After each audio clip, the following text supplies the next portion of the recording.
নমস্কাৰ আপোনালোক সকলোকে পুনৰবাৰ আপোন চৰ্চৰ অন্য এটা ভিডিঅ' লৈ স্বাগতম জনাইছোঁ। আপোনালোকক এতিয়া অনাহকত এৰেষ্ট কৰিব নোৱাৰিব পুলিচে। এইটো এটা আপোনালোকৰ কাৰণে বহুতেই ইনফৰ্মেটিভ খবৰ। আপোনালোকে খবৰটো সম্পূৰ্ণকৈ চাবলৈ কিন্তু নাপাহৰিব। সুপ্ৰিম কোৰ্টৰ ফালৰ পৰা সকলোৰে কাৰণে এটা নিৰ্দেশনা জাৰি কৰি দিছে। আপোনালোকক এতিয়া অনাহকত প্ৰশাসনে এৰেষ্ট কৰিব নোৱাৰিব বা আপুনি যদি কেতিয়াবা কিবা কাৰণত কিবা অপৰাধো কৰে তেনেহলে আপোনালোকক তাৰ পাছতো এৰেষ্ট কৰিব নোৱাৰিব প্ৰশাসনে।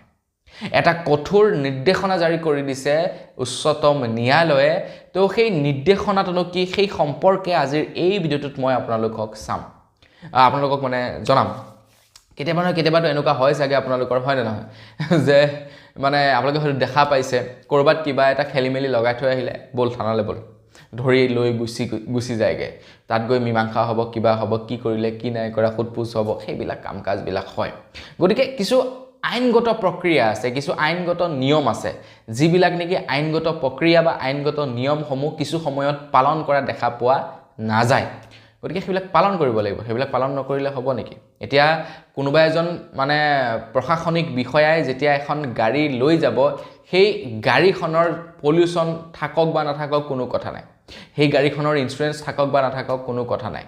কিন্তু আমাৰ গাড়ীবিলাকৰ যদি ইঞ্চুৰেঞ্চ নাথাকে, পলিউশ্যন নাথাকে, ফাইন কাটে। কিন্তু প্ৰশাসনিক বিষয়াজনৰ যদি ইঞ্চুৰেঞ্চো নাথাকে, পলিউশ্যনো নাথাকে, তেখেতৰ ফাইন নালাগে। কিন্তু একচুৱেলি নিয়ম হ'ব লাগে কি, তেখেতে প্ৰশাসনিক বিষয়া হওক বা কিবাই হওক, তেখেতে যদি নিয়ম ভংগ কৰিছে তেখেতৰ ওপৰতো ভাৰতীয় দণ্ডবিধি আইন লাগু হ'ব লাগে। কিন্তু আমাৰ ভাৰতবৰ্ষত তেনেকুৱা হোৱা দেখা পাই জানো আপোনালোকে? কোনোবা এজন পুলিচে যদি হেলমেট নিপিন্ধাকৈ বাইক চলাই যায়, তেখেতৰ ওপৰত ফাইন কটা আপোনালোকে কেতিয়াবা দেখা পাইছে? নাই দেখা। কিন্তু আপুনি যদি হেলমেট পৰিধান নকৰাকৈ বাইক চলাই যায়, আপোনাৰ কিন্তু ফাইন কাটিব। আৰু সেই সম্পৰ্কত যেতিয়া আপুনি প্ৰশ্ন উত্থাপিত কৰিবলৈ যাব, তেতিয়া আপোনালোকক ধৰি বান্ধি চোচৰাই লৈ গুচি যাব, থানাত ভৰাই থ'ব। তো বন্ধু বান্ধৱীসকল, এতিয়াৰে পৰা আপোনালোকক তেনেকৈ জোৰ জবৰদস্তি থানাত ভৰাবগৈ নোৱাৰিব বা আপোনালোকক এৰেষ্ট কৰিব নোৱাৰিব। কিছু নিৰ্দেশনা জাৰি কৰা হৈছে, সেই নিৰ্দেশনা ফ'ল' কৰিহে এতিয়াৰে পৰা কোনো এজন অপৰাধীক ধৰি নিব পাৰিব বুলি জনাইছে। গতিকে ভিডিঅ'টো সম্পূৰ্ণকৈ চাই থাকিব, বহুতেই ইনফৰ্মেটিভ হ'ব। মই শ্ৰী পাঞ্জু গগৈ, আপোনালোকে চাই আছে আপোন চৰ্চ। আহক আৰম্ভ কৰোঁ আজিৰ ভিডিঅ'। আগবাঢ়িছোঁ আজিৰ খবৰটোৰ ফালে। মুম্বাইত এটা দুৰ্ঘটনা হৈছিলে আৰু দুৰ্ঘটনাটো আছিলে এটা হাই প্ৰফাইল কেছ। এজন হাই প্ৰফাইল ঘৰৰ ব্যক্তিয়ে এটা এক্সিডেণ্ট কৰিলে আৰু সেই এক্সিডেণ্টটো কৰি তেখেতে পলায়ন কৰিলে। আৰু বৰ্তমান সময়ত সেইটো এটা হিট এণ্ড ৰানৰ গোচৰ হৈ যায়।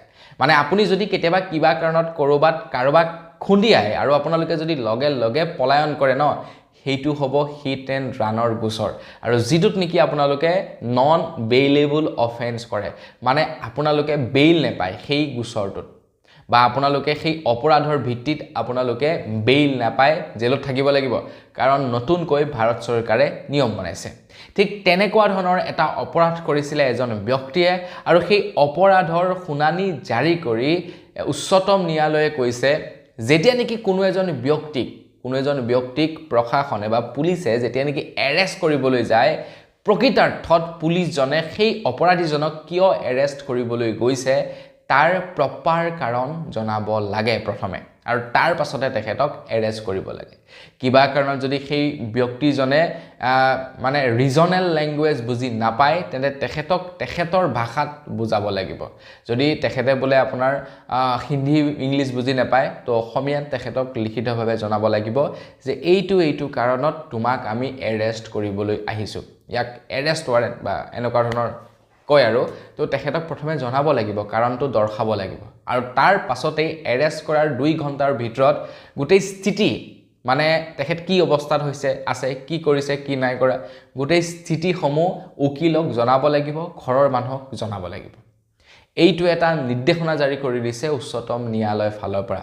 অৱশ্যে এই বস্তুবিলাক ফ'ল' কৰা হয়তো আমি খুব কমেই দেখা পাওঁ, কিন্তু ফ'ল' কৰিব লাগে। এতিয়া আঙুলি কৰা মানুহ নাই, এই ভুলবিলাক যেতিয়া কৰে ভুলটো দেখুৱাই দিয়া মানুহ নাই, যাৰ কাৰণে সমস্যাটো হৈ যায়। হয় নে নহয় আপোনালোকে নিজেই কওকচোন বাৰু। গতিকে আমি প্ৰত্যেকেই কি কৰিব লাগিব, যেতিয়াই কোনো এজন ব্যক্তিয়ে ভুল কাম কৰে, আমি অন্ধভক্তৰ নিচিনা চকুত কোলাপট্টি মাৰি সেই বস্তুটো চাই থাকিলে নহ'ব।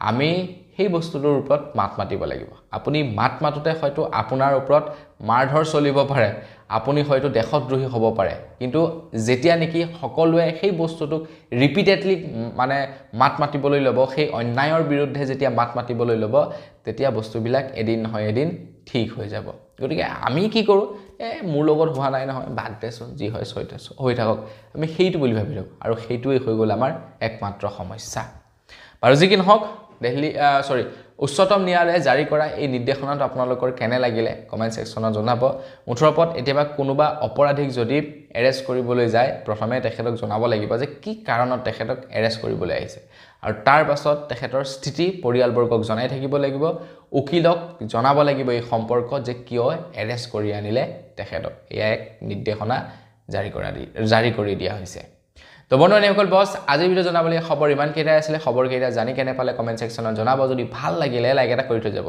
চেনেল যদি সাবস্ক্ৰাইব কৰে সাবস্ক্ৰাইবটো কৰি ল'ব পুনৰ এটা লগ পোৱাৰ আশা কৰিলে বিদায় মাগিছোঁ ধন্যবাদ জয় অসম